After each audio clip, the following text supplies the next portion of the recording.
Please welcome Catherine Law Hedquist.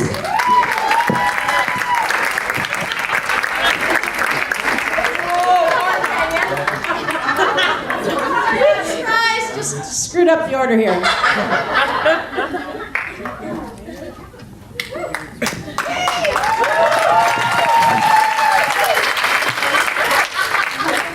So, I know what you're thinking.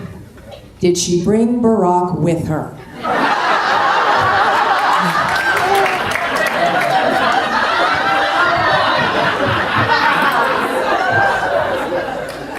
I actually just got back from Vegas, where I was celebrating my 23rd wedding anniversary with my husband. Thank you.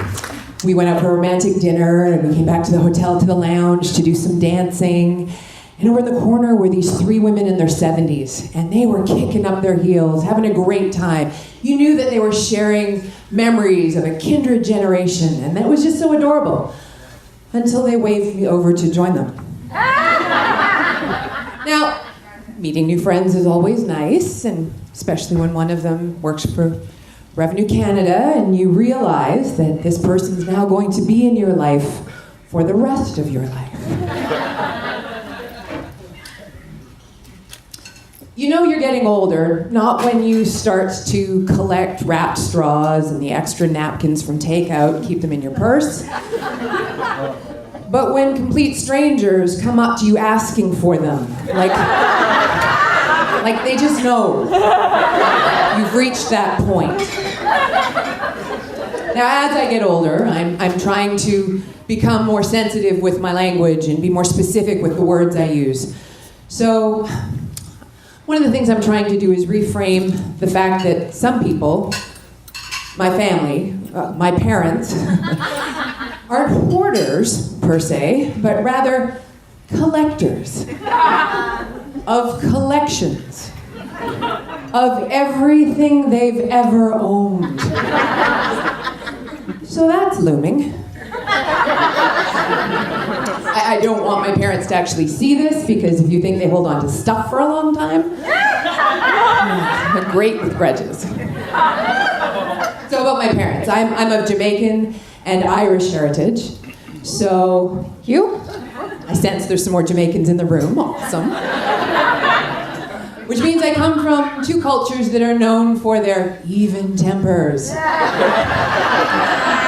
Their teetotaling sobriety, and their complete lack of exaggeration. To embrace my heritage as a newly minted foodie, I'm trying to come up with a cocktail that kind of combines both things. You know, the Guinness Stout side of me and the Jameson, it's too for Irish. The Guinness Stout and the Appleton Rum side. That's why the recipe hasn't worked yet. Combining them. And I'm trying to try out some new names. So these are the three that I'm down to. Family reunion. Argument starter. And I'm kind of leaning towards Christmas morning.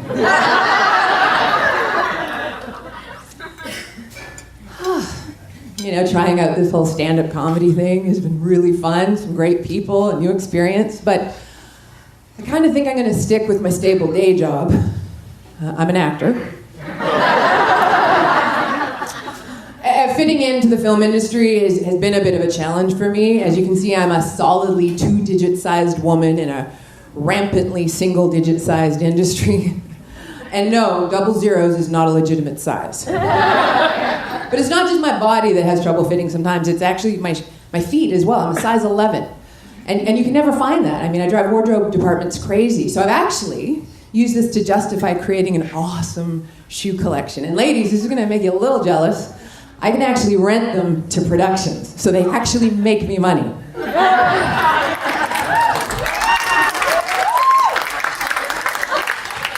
But what I've learned as I've pulled together this collection is that there's some unfairness in life. I make a decent living, but there's actors who make way more money than me. And they get given tons of free stuff. I'm still just working on trying to get a decent discount. But one of the things I have learned as I've explored the world of shoes, which I love, is that a woman's relationship to shoes changes over time. much like a woman's relationship with men. When you start off, you want them tall, expensive, sexy. And over time, you want them to be supportive, comfortable, and to last longer than one season. That's my time, everybody. Have a great night. Thank you.